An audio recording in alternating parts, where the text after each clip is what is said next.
28 ఏళ్ల పార్టీ చరిత్ర, 15 ఏళ్ల అధికారం, ఒక్కో ఇటుగా పేర్చుకుంటూ నిర్మించుకున్న సామ్రాజ్యం. అధికారం కోల్పోయిన ఒక్క నెలలో అంతా కకావికలమవుతోంది. బీటలు బారి కోటలు కూలిపోయే పరిస్థితి కనిపిస్తోంది. మళ్ళీ కలుద్దాం, గెలిస్తే, పార్టీ ఉంటే. ప్రచారంలో ఈ మాట ఎందుకు అనాల్సి వచ్చిందో కానీ దీదీ అన్నదే నిజమవుతోందా అనిపిస్తోంది సీన్ చూస్తుంటే. గడ్డి పువ్వు పార్టీకి గడ్డు పరిస్థితులు ఎదురవుతున్నాయి. టీఎంసీ ఇప్పుడు రెండుగా చీలింది. అసలు ఈ పార్టీలో ఏం జరిగింది, ఏం జరుగుతోంది, ఈ సంక్షోభం ఎంతవరకు?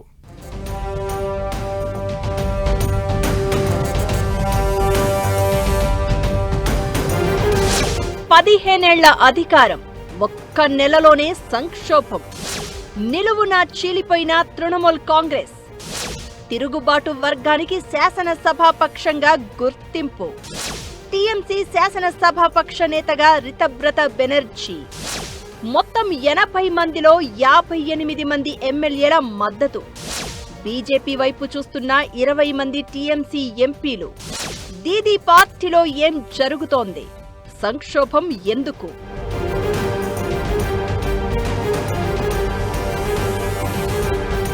ఎన్నికల ముందు ఎలా కనిపించాయో ప్రభుత్వం మారిన తర్వాత అంతకు మించి అనిపిస్తున్నాయి బెంగాల్ రాజకీయాలు. 15 ఏళ్లు అధికారంలో ఉండి బెంగాల్లో ఓ సామ్రాజ్యమే నిర్మించుకున్న టీఎంసీలో ఇప్పుడు లుకలుకలు మొదలయ్యాయి. ఏ రేంజ్లో అంటే పార్టీనే కనుమరుగు చేసేంతలా. ఈ అసెంబ్లీ ఎన్నికల్లో 207 స్థానాలతో బీజేపీ అధికారంలోకి రాగా టీఎంసీ కేవలం 80 స్థానాలకు పరిమితమైంది. అయితే ఫలితాలు వచ్చిన నెక్స్ట్ డే నుంచి దీదీ పార్టీ సంక్షోభంలో కనిపించింది. ఇప్పుడు అది పీక్స్ కు చేరింది. 28 ఏళ్ల చరిత్ర ఉన్న తృణమూల్ కాంగ్రెస్ రెండు ముక్కలైంది. 58 మంది అసెంబ్లీ ఎమ్మెల్యేలు టీఎంసీని చీల్చేశారు. అసెంబ్లీలో అసలైన టీఎంసీ శాసనసభాపక్షంగా అధికారికంగా గుర్తింపు పొందారు. బహిష్కృత ఎమ్మెల్యే రితబ్రత బెనర్జీ శాసనసభాపక్ష నేతగా ఎన్నికయ్యారు. తమను టీఎంసీ శాసనసభాపక్షంగా గుర్తిస్తూ స్పీకర్ నిర్ణయం తీసుకున్నట్లు ఆ వర్గం ప్రకటించింది.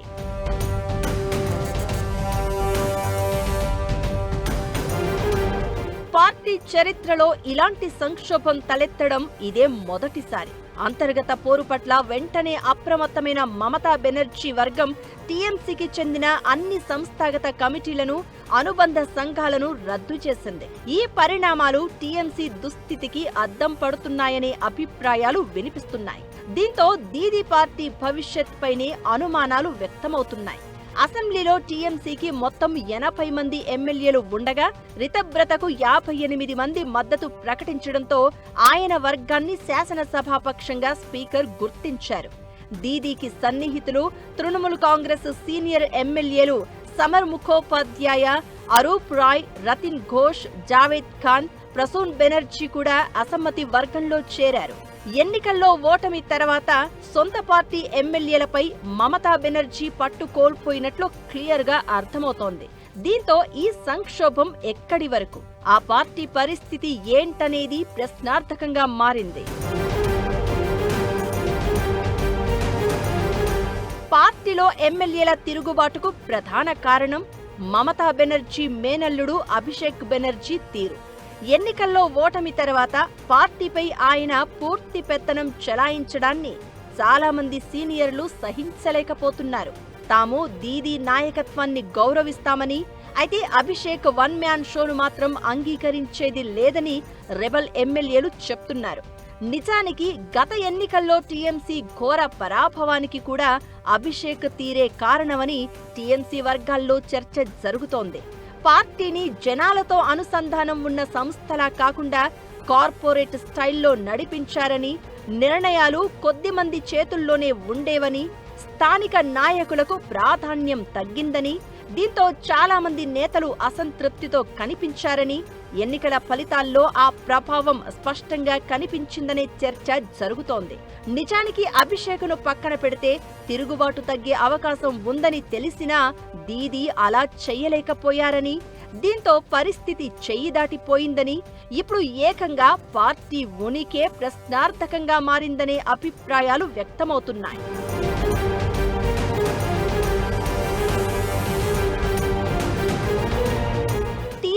పరిస్థితులు ఇప్పుడు మరింత దారుణంగా మారిపోయాయి. దీదీకి నమ్మకంగా ఉన్న ఎమ్మెల్యేల సంఖ్య భారీగా తగ్గిపోయింది. తిరుగుబాటు చేసిన ఎమ్మెల్యేలు పార్టీ ఫిరాయింపు చట్టం నుంచి ఈజీగా తప్పించుకోగలరు. ఒక పార్టీ చీలిపోయినప్పుడు అనర్హత వేటు నుంచి తప్పించుకోవాలంటే శాసనసభాపక్షంలో కనీసం 3/2 మంది ఎమ్మెల్యేల మద్దతు తప్పనిసరి. టీఎంసీకి 80 మంది ఎమ్మెల్యేలు ఉండగా చట్టపరంగా రక్షణ పొందడానికి కనీసం 54 మంది సభ్యుల మద్దతు అవసరం. అయితే రితబ్రత బెనర్జీ వర్గానికి 58 మందికి పైగా ఎమ్మెల్యేల మద్దతు ఉంది. దీంతో తిరుగుబాటు ఎమ్మెల్యేలు అంతా సేఫ్. అయితే దీదీ పార్టీ మాత్రం తీవ్రమైన రాజకీయ సంక్షోభంలో మునిగిపోయింది. ఇది పూర్తిగా ముంచేస్తుందా, గడ్డిపువ్వు గుర్తు పార్టీని చరిత్రలో కలిపేస్తుందా అని దేశవ్యాప్తంగా పొలిటికల్ సర్కిల్స్ లో చర్చ జరుగుతోంది.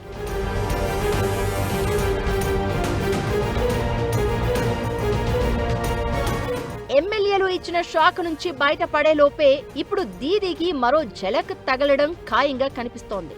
కనీసం 20 మంది టీఎంసీ ఎంపీలు కమలం పార్టీతో సంప్రదింపులు జరుపుతున్నారని, పార్టీ ఫిరాయింపునకు ప్రణాళికలు రచిస్తున్నారనే గుసగుసలు వినిపిస్తున్నాయి.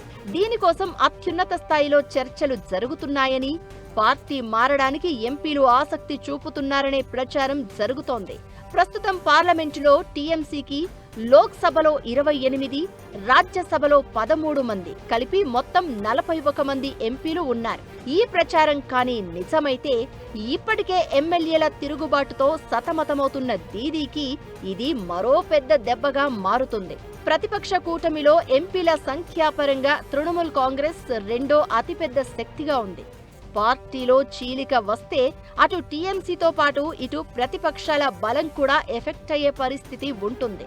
దీంతో బెంగాల్ రాజకీయం మరింత ఆసక్తి రేపుతోంది.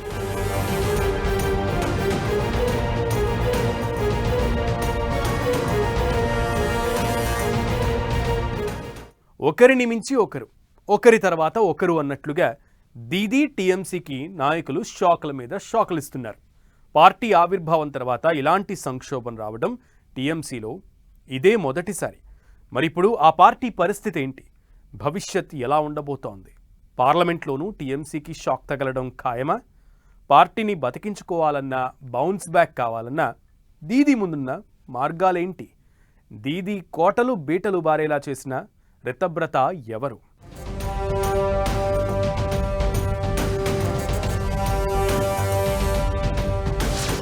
ఎమ్మెల్యేల తిరుగుబాటు, వాట్ నెక్స్ట్? దీదీ చేతుల్లోంచి పార్టీ చేజారడం ఖాయమా? టీఎంసీ ఇక చరిత్రలో కలిసిపోనుందా? ఇప్పుడు దీదీ ముందు ఉన్న మార్గాలేంటి? బీజేపీ అడుగులు ఎలా ఉండబోతున్నాయి?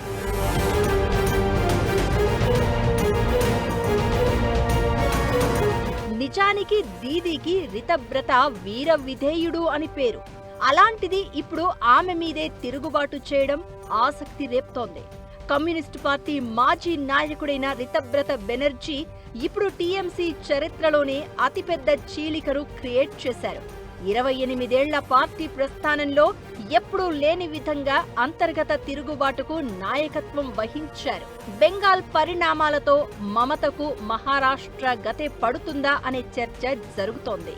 రితబ్రత మరో ఏక్నాథ్ షిండే కాబోతున్నారంటూ ఇప్పటికే విశ్లేషణలు మొదలయ్యాయి కూడా. రితబ్రత పొలిటికల్ కెరియర్లో చాలా వివాదాలు ఉన్నాయి.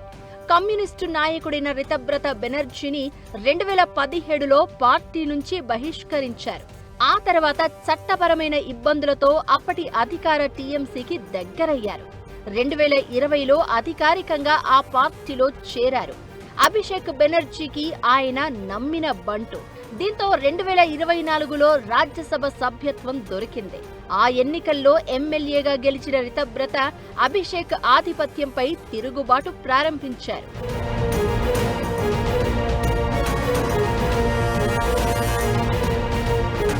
టీఎంసీ చరిత్రలో అతిపెద్ద చీలిక ఇదే.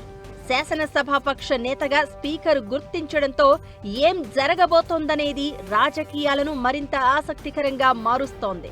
పార్టీ ఎన్నికల గుర్తు తమవే అని అసమ్మతి శిబిరం ఎన్నికల కమిషన్కు దరఖాస్తు చేస్తే మమత నుంచి టీఎంసీ దూరం కావడం ఖాయమనే వాదనలు వినిపిస్తున్నాయి.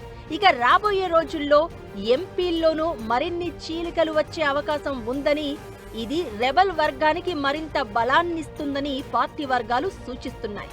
దీంతో ఇప్పుడు పార్టీ పేరు గుర్తును కాపాడుకోవడంపైనే దీది దృష్టి ఉంది.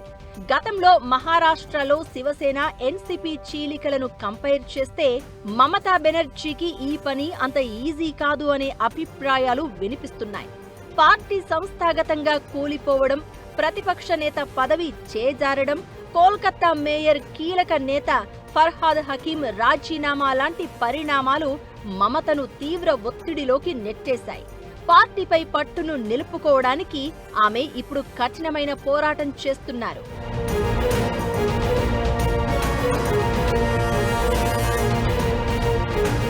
ఢిల్లీ లెవెల్లోనూ టీఎంసీకి ఇబ్బందులు తప్పేలా లేవు. పార్లమెంటులో బీజేపీ, కాంగ్రెస్ తర్వాత టీఎంసీ ఎంపీలే ఎక్కువ. 2 సభల్లో కలిపి తృణమూలుకు 41 మంది సభ్యులు ఉన్నారు. లోక్సభలో 28 మంది ఎంపీలు ఉండగా మమతా మేనల్లుడు అభిషేక్ బెనర్జీ పార్లమెంటరీ నాయకుడిగా వ్యవహరిస్తున్నారు. ఇప్పుడు వీరిలో మెజారిటీ సభ్యులు అసమ్మతి వర్గానికి మద్దతుగా నిలిస్తే అది అభిషేక్ నాయకత్వానికి సవాలుగా మారుతుంది. జాతీయ స్థాయిలో పార్టీ స్వరూపం కూడా మారిపోయే అవకాశాలు ఉన్నాయి. కేంద్రంలోని బీజేపీపై పోరాడేందుకు ఏర్పడిన ఇండియా బ్లాక్లో పార్టీ గళం మరింత వీక్ అవ్వడం ఖాయం. 20 మంది ఎంపీలు బీజేపీ వైపు చూస్తున్నారనే ప్రచారం జరుగుతున్న వేళ ఇప్పుడు సరికొత్త సమీకరణాలు తెర మీదకు వస్తున్నాయి. పార్టీ ఫిరాయింపుల చట్టం ప్రకారం అనర్హత వేటు పడకుండా ప్రత్యేక వర్గంగా గుర్తింపు పొందాలి అంటే 3/2 మెజారిటీ అవసరం. ఆప్ నుంచి రాఘవ్ చెద్దా సహా పలువురు రాజ్యసభ ఎంపీలు ఇవే లెక్కలతో బీజేపీలో చేరారు. దీంతో కోల్కతా వ్యవహారాన్ని షిండే మోడల్తో చక్కబెట్టారు అని, ఇప్పుడు ఢిల్లీకి చెడ్డా మోడల్ రూపొందిస్తున్నారనే ప్రచారం జరుగుతోంది.